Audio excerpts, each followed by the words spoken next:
Hey everyone, Never1212 here. Now, before we start, I want you all to know what these legend videos are about. They are not reviews. They are a number of things. Sometimes a brief summary of what the game is, or what it's like in the beginning, or just my thoughts on the game. Sometimes it's even all three, but I am not reviewing the games. For one thing, my reviews would always be very biased. And another, there are already many reviews out there for these games already. So, know this. What I'm doing is telling you about the games, and trying to get you to play them, so you can have your own opinions, if you don't already have them. But enough about that. Let's move on to The Legend of Zelda: Majora's Mask.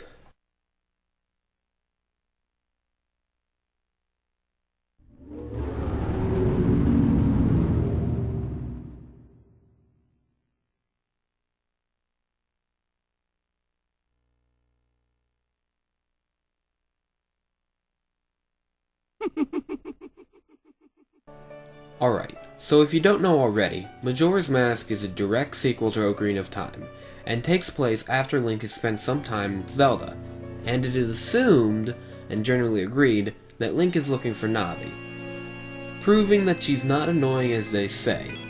Now, since I have more time in this video than the other Legend videos, I can go over things even slower. Nah, I'm kidding.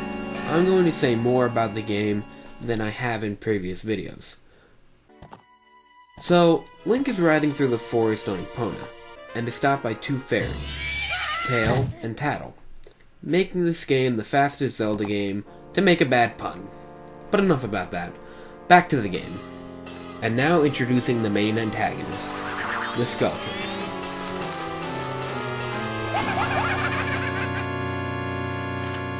Now, I always liked the Skull Kid. I think it was the mask. But enough about that. If you like my videos, you must like Zelda. So I already know all the stuff I could talk about. So right now, I'm going to talk about some other things. Now, there were and still are a lot of mixed feelings about Majora's Mask. There are some who say that the game is too short, others that say it's too hard, some say it's too dark, and there are some who think it's just too different. And to some degree, those things are true. But there's no reason to stay away from this game. In my opinion, this game is really great, and there are more reasons to like it than there are not to. One thing people usually point out about Majora's Mask is that it uses a lot of the same character designs as in Ocarina of Time. The reason for this is widely unknown. Some people think that Termina is an alternate dimension to Hyrule, and the reason the character models are the same are because the characters are the alternate dimension's forms. Now, I don't think that's true because if it was an alternate dimension, there would probably be a lot more implications of that, and there are times when they pretty much say that it's not. So, it's probably just because the game was made pretty fast, and using the same character designs saved a lot of time for game developers. And that brings us to something that Majora's Mask did a lot better than Ocarina of Time. It really developed the characters much better, and you actually care about the characters, instead of in Ocarina of Time, where it only focuses on a few characters. Pretty much this means when you're dealing with characters in Majora's Mask, you care what happens to them. Or at least that's how I feel, which makes the game's many side quests very fulfilling. But let's look more into the game's main story. In the beginning of the game, the Skull Kid has no clear-cut motive, and he's just taking your stuff to be a jerk. He uses his fairies to knock you out, then he steals your ocarina, then when you wake up, he steals your horse to run away. The reason why he does this aren't very that clear, because he ditches the horse in the next scene, and then he turns you into a Deku scrub. He has a good chuckle at your expense and then leaves you there. He also leaves Tattle, who from that point on, turns into your fairy partner. So now we see that while Link is in Deku form, he can use certain flowers to fly. This is just one of the things Link can do in this game, now that he has turned into different species from the Zelda series. But We'll get into that a little later.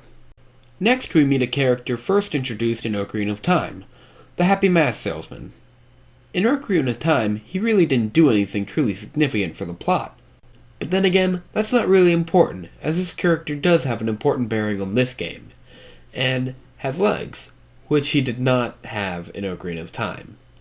But he tells you you need to get your ocarina back, and the special mask the Skull Kid had stolen from him. Of course you agree, and now you go into the main world of Majora's Mask. Enter Clocktown. Really, Clocktown is the center of Termina, the world of Majora's Mask. Literally. And it is the center of the game. It's where you start playing the game, and where the game ends. So, it's pretty important. Also, in the beginning of the game, you are forced to stay in Clocktown, because you can't get out of Deku form. The guards of Clocktown think you're a child, and won't let you leave without your parents. Now that I've explained some of the game, let's talk about the first 3 days. First, let me explain what the 3 days are. In the game, the Happy Mask Salesman says he needs to leave in 3 days, so that gives you a time limit for the game. Later we learn that the moon is also falling in 3 days. Probably not a coincidence. During the first set of 3 days, you are stuck in Deku form, and you can't get out of it. So, there are many things you need to do in Clocktown, which, if you know what you're doing, can all be done in the first day. Of course, even if you don't know what you're doing, if you read what Tattle tells you, you can get everything done without the time limit getting in your way. Which brings us to waiting. Now, you can either wait out the entire 3 days, or you can talk to the Scarecrow in one of the shops in West Clocktown, and he will let the day pass for you. What the Scarecrow will change it to the beginning of the next 12-hour cycle. But even then, you have to wait a while for the clock tower to become a platform. Once there, you'll get your ocarina back, learn the Song of Time, play it, and then reverse time to the dawn of the first day. So, that's the beginning of the game. Now that we got that out of the way, let me talk to you about the mood of the game. It seems the clock's always ticking down. You start each playthrough of the game with this. 72 hours remain. There is a time limit. If you want to get stuff done, you better hurry up, because you don't have that much time. Unless you listen to the Scarecrow. But I'll leave that for you to find out, if you don't know what I mean. The music of this game is awesome, just like any Zelda game.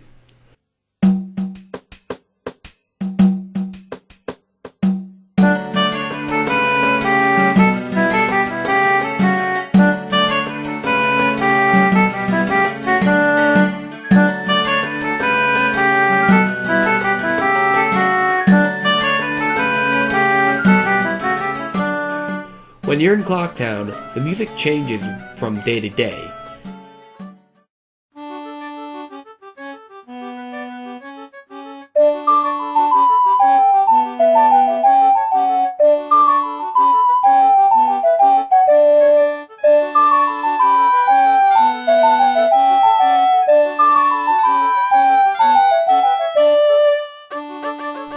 The music gets faster and more frantic.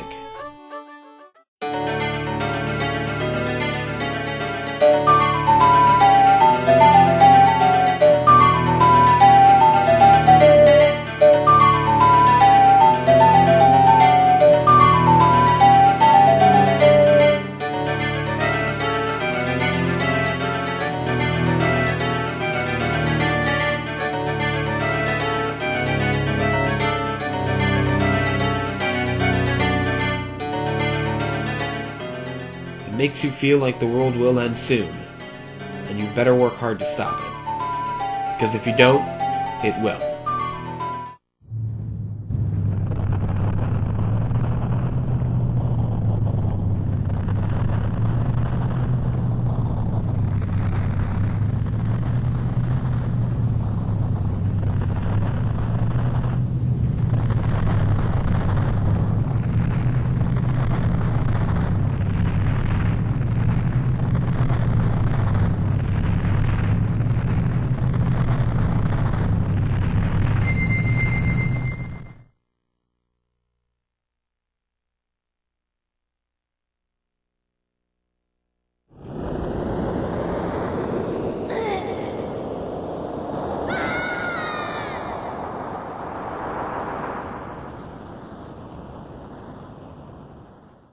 Along with the music setting the mood for the game, the character's actions also spell impending doom. Whether it's with the guard diligently standing at the town's exit, unable to move, bound by duty, or the carpenters slowly leaving after each passing day, leaving only the leader in the end. The end is nigh, and the characters know it, and the ones that don't are either too young or too naive to realize it. The storytelling elements of this game are great, and the way things happen make Link out to be a truly selfless hero. Link risks his life time and time again, but always to save the world. In Majora's Mask, you not only save the world, but individuals as well. As, if the world is saved, the specific problems of individuals are not solved, and the game lets you know that in the end credits by spinning it in your face. Which means that the people who want the true ending will come back until they have every last mask, and you get the full ending. But back to the masks themselves. Like I mentioned before, you can turn into different species from the Zelda games, including a Deku, a Goron, and a Zora. Each one uses magic power differently. Deku Link uses snot bubbles, Goron Link can speed up and grow spikes,